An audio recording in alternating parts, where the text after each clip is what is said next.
Hello friends, CTET with Smita में आप लोगों का स्वागत है। और आज मैं आपके सामने हिंदी पेडागोजी की कुछ क्वेश्चन लेकर आई हूँ।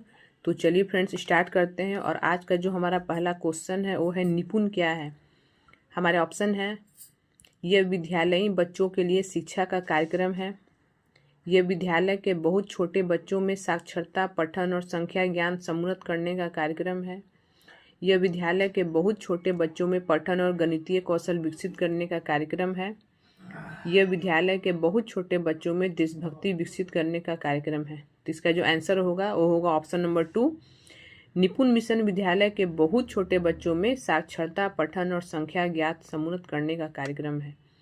नई शिक्षा नीति 2020 के सफलतापूर्वक कार्यान्वयन के लिए 5 जुलाई 2021 को भारत के शिक्षा मंत्री रमेश पोखरियाल निशंक के द्वारा निपुण भारत कार्यक्रम की शुरुआत की गई थी।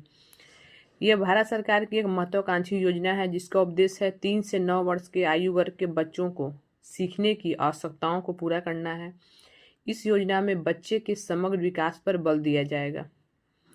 दूसरा क्वेश्चन है, निम्नलिखित में से किसे ग्राहक कौशल कहेंगे।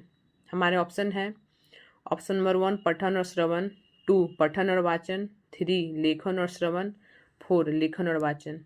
इसका जो आंसर होगा वो होगा ऑप्शन नंबर 1 पठन और श्रवण। दिए गए विकल्पों में से पठन और श्रवण को ग्राहक कौशल कहते हैं।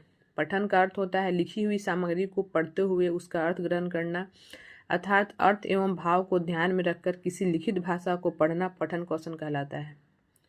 श्रवण का अर्थ होता है सुनना, बोलने, सुनने और सुनकर उसका अर्थ एवं भाव समझने की क्रिया को श्रवण कौशल कहा जाता है। वाचन तथा लेखन अभिव्यक्तात्मक कौशल के अंतर्गत आते हैं। क्वेश्चन नंबर 3 है, बहुभाषावाद क्या है।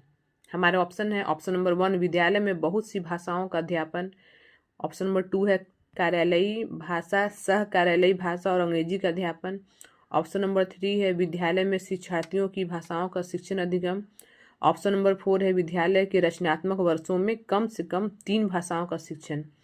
तो इसका जो आंसर होगा वो होगा ऑप्शन नंबर 3 विद्यालय में शिक्षार्थियों की भाषाओं का शिक्षण अधिगम। तो चलिए व्याख्या देख लेते हैं। विद्यालय में शिक्षार्थियों को भाषाओं का शिक्षण अधिगम ही बहुभाषावाद कहलाता है। बहुभाषावाद या बहुभाषिकता से तात्पर्य एक से अधिक भाषाओं के प्रयोग से होता है। इसमें किसी व्यक्ति अथवा समुदाय द्वारा 2 या 2 से अधिक भाषाओं का प्रयोग किया जाता है। ऐसे विद्यालय में छात्र या अध्यापक द्वारा 2 या 2 से अधिक भाषाओं का प्रयोग करने को ही बहुभाषिकता कहते हैं।